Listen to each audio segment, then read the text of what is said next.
Ուզում եք իմանալ, թե որքան են վաստակում գերմանացի ֆերմերները, ինչ պայմաններում են պահվում իրենց կենդանիները եւ ինչ տեսքում են անասնագոմերը, ապա մնացեք ինձ հետ։ Ես Ֆրау Լալայանն եմ եւ այսօր մեր ընկերները հրավիրել են իրենց սեփական անասնաֆերմա եւ սա լավ առիթ է ձեզ պատմելու այդ ամենի մասին եւ ցուցադրելու այն։ Եվ այսպես, Գերմանիայում այսօր կա մոտ 50,000 կաթնատու ֆերմա, որտեղ պահվում է մոտ 3,6 միլիոն կաթնատու կով։ Եթե միջինը հաշվենք, ստացվում է մոտ 75 կով մեկ ֆերմայի հաշվով, բայց իրականում տարբերությունը բնականաբար շատ մեծ է։ Կան 20 կով ունեցող փոքր ֆերմաներ եւ հազարավոր կենդանիներով խոշոր համալիրներ։ Փոքր ֆերմա է համարվում 20-ից 50 կով ունեցող տնտեսությունը, որտեղ հիմնականում աշխատում են ընտանիքի անդամները, ունեն սեփական հողատարածք եւ արոտավայր։ Միջին չափի ֆերմա համարվող տնտեսությունում կա 50-ից 150 գլուխ կով, ինչը Գերմանիայում ամենատարածված տեսակներից է։ Այստեղ օգտագործում են ավտոմատ կտման եւ կերակրման համակարգեր։ Իդեպ, մեր ընկերներն ունեն 120 կով, օրինակ կաթնատու կովերն այս պահին արոտավայրում են, իսկ այն կովերը, որոնք դուք տեսնում եք, այս պահին առողջական խնդիրներ ունեն եւ մնացել են գոմերում։ Իդեպ, այս անասնաֆերմայի առաջնային նշանակությունը կաթի արտադրանքն է, իսկ մսի մատակարարումն ունի արդեն երկրորդային նշանակություն, այսինքն ըստ անհրաժեշտության։ Այս պահին ֆերմայում են մեծամասնությամբ հորթերը։ Իդեպ, երևի ձեզ հետաքրքրեց, թե ինչ սպիտակ փիրսինգներ ունեն այստեղի հորթերի մի մասը։ Մենք էլ այդ հարցը տվեցինք ու պարզվում է, որ հորթերը երբ հասնում են մի տարիքի, սկսում են կաթ ծծելու ժամանակ ցավ պատճառել մայրիկ կովին։ Այդ ամենը վկայում է, որ պետք է արդեն անցնեն խոտի։ Որպեսզի չշարունակեն տանջել մայրիկին, տերերը պատրաստում են փափուկ նյութից այս փիրսինգները, որոնք ինքնին անվնաս են, բայց դժվարացնում են կաթ ծծելը։ Դրանք ինքնուրույն ընկնում են մինչև 2 շաբաթվա ընթացքում։ Այդ ժամանակ հոտը արդեն հետ է վարժվում կաթ ծծելուց եւ անցնում է միմիայն խոտին։ Իդեպ, այս ֆերմայում կա նաև 2 աշխատող, որոնք հենց ապրում են ֆերմայի կից տանը։ Եթե աշխատողներն ունեն հանգստյան օրեր եւ ժամեր, ապա ընտանիքի հայրը պիտի ֆերմայում լինի ամեն օր օրնիբուն 365 օր։ Անկեղծ ես մի քիչ զարմացած եմ այստեղի կովերի մաքրության վրա։ Տեսեք ինչ լավն են։ Կոմենտներում գրեք, հա, ով է հիշում հայկական գյուղերի կեղտոտ կովերին։ Չեմ հասկանում, ինչի մեր հայկական կովերը տենց կեղտոտ էին, իսկ հիմա իրանք շարունակում են կեղտոտ մնալ, թե ոչ։ Գրեք, խնդրում եմ կոմենտներում։ Իդեպ, ինձ ֆերմայի տերերն ասացին, որ պարբերաբար խնամում են կովերին եւ հարկ եղած դեպքում լողացնում։ Ես դե հարցրեցի, ինչի են այսքան մաքուր։ Այդ հարցը իրենց մոտ մի տեսակ զարմանք առաջացրեց, դե իրանք հո չգիտեն, որ Հայաստանի կովերը կեղտոտ են։ Իդեպ, ֆերմայում փթիրի հոտը շատ սուրճ չէր եւ կովերի վրայից ամեն դեպքում վատ հոտ չէր գալիս։ Ուզում էի ձեզ համար նկարել նաեւ հավերին, բայց դե դրանք փախան։ Մեր ընկերները բացի անասնաֆերմայից նաև հողաբուծությամբ են զբաղվում, դրա համար կարող եք տեսնել տարբեր տրակտորներ եւ տեխնիկաներ, բայց հզորությունը բնականաբար շատ չէ։ Խոսեմ նաև մի քիչ խոշոր ֆերմայի մասին։ Խոշոր ֆերմա է համարվում 150-ից 500 կով ունեցող տնտեսությունը, ունի հաճախ մի քանի աշխատակից, պարտադիր մեխանիզացված է, իսկ ահա մեգա ֆերմային են պատկանում 500-ից մինչև մի քանի հազար գլուխ կով։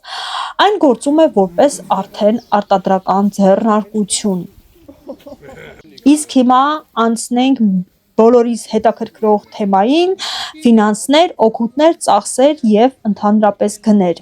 Ըստ գերմանական գյուղատնտեսական հետազոտությունների վերջին տարիներին ֆերմաների միջին եկամուտը կազմել է մոտ 46,000-ից 66,000 եվրո տարեկան մեկ ընտանիքի աշխատող անդամի համար։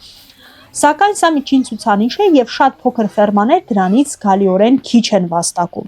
Օրինակ, փոքր կաթնատու ֆերման հաճախ 2500-ից 4500 եվրո ամսական ընտանիքի եկամուտ ունի։ Միջին ֆերմայի դեպքում 4000-ից 8000 ամսական, ընդ որում սա մաքուր եկամուտ է։ Վատ տարիներին եկամուտը կարող է կտրուկ ընկնել, քանի որ կերերի, վառելիքի, էլեկտրաէներգիայի եւ տեխնիկայի ծախսերը շատ բարձր են։ Հետաքրքրական փաստ է, որ շատ գերմանացի քաղաքացի ֆերմերների եկամտի մոտ 1/3-ը գալիս է պետական եւ ԵՄ սուբսիդիաներից։ Առանց այդ աջակցության բազմաթիվ փոքր ֆերմաները դժվարությամբ կգործեին, եւ մարդիկ տեսնում են մեծ տուն, տրակտոր եւ տասնյակ կովեր, մտածում են այս մարդը հաստատ հարուստ է, բայց իրականում գերմանական ֆերմաների մեծ մասը պայքարում է բարձր ծախսերի, հարկերի եւ շուկայի անկայուն գների դեմ։ Օրինակ, նոր տրակտորի գինը Գերմանիայում կարող է սկսվել մոտ 80-ից 100.000 եվրոից եւ հասնել 250-ից 300.000 եվրոյի, իսկ ավելի մեծ եւ ժամանակակից մոդելները նույնիսկ ավելի թանկ են։ Կաթնատու կովերն էլ էժան չեն, լավ ցեղատեսակի կաթնատու կովի արժեքը կարող է լինել մոտ 2000-ից 4000 եվրո, իսկ բարձր արտադրողականությամբ կենդանիների գինը կարող է շատ ավելի բարձր լինել։ Բայց դե ծախսերը միայն դրանով չեն ավարտվում։ Ֆերմերը պետք է վճարի կենդանիների կերի, անասնաբույժի, էլեկտրաէներգիայի, վառելիքի, տեխնիկայի վերանորոգման, ապահովագրության եւ աշխատողների աշխատավարձերի համար։ Կաթիքները հաճախ փոխվում են, իսկ ծախսերը սովորաբար միայն աճում են։ Եթե խոսքը փոքր ընտանեկան ֆերմայի մասին է, ապա շատ դեպքերում ընտանիքի եկամուտը այդքան էլ մեծ չէ, որքան մարդիկ պատկերացնում են։ Հաճախ ֆերմերը տարին 12 ամիս աշխատում է առանց հանգստյան օրերի, որպեսզի պահպանի իր տնտեսությունը։ Բայց կասեմ, ժողովուրդ, ինչքան էլ ֆերմերները բողոքի են, եթե ֆերմերն ունի մեծ հողատարածք, ունի սեփական օրոտավայր եւ կարողացել է մեծ տնտեսություն կազմակերպել, մեծ տնտեսության մասն է խոսքը, համարվում է Գերմանիայի ամենահարուստ շերտը։ Հողատարածքներն ու արոտավայրերը ոսկի գին ունեն, եթե անգամ ինքդ այդ չես օգտագործում, կարող ես վարձով տալ կամ վաճառել եւ դառնալ մի քանի միլիոնի տեր մարդ։ Քանի որ նման անասնաֆերմերը որպես կապիտալ արդեն շատ ներդրումներ են պահանջում, շատերը շարունակում են արդեն տարիներով եւ դարերով դրված բիզնեսը։ Պապու պապը, տատու տատը մի 150 տարի առաջ ունեցել է այդ հողատարածքները եւ անասնագոմերը եւ բնականաբար ժառանգաբար փոխանցել է սերունդներին, ովքեր որ գործը շարունակում են։ Այսինքն նման ֆերմաները հիմնականում ժառանգում են սերնդեսերունդ, հորից պապուց եւ ապուպապուց թոռներին եւ թոռնուհիներին։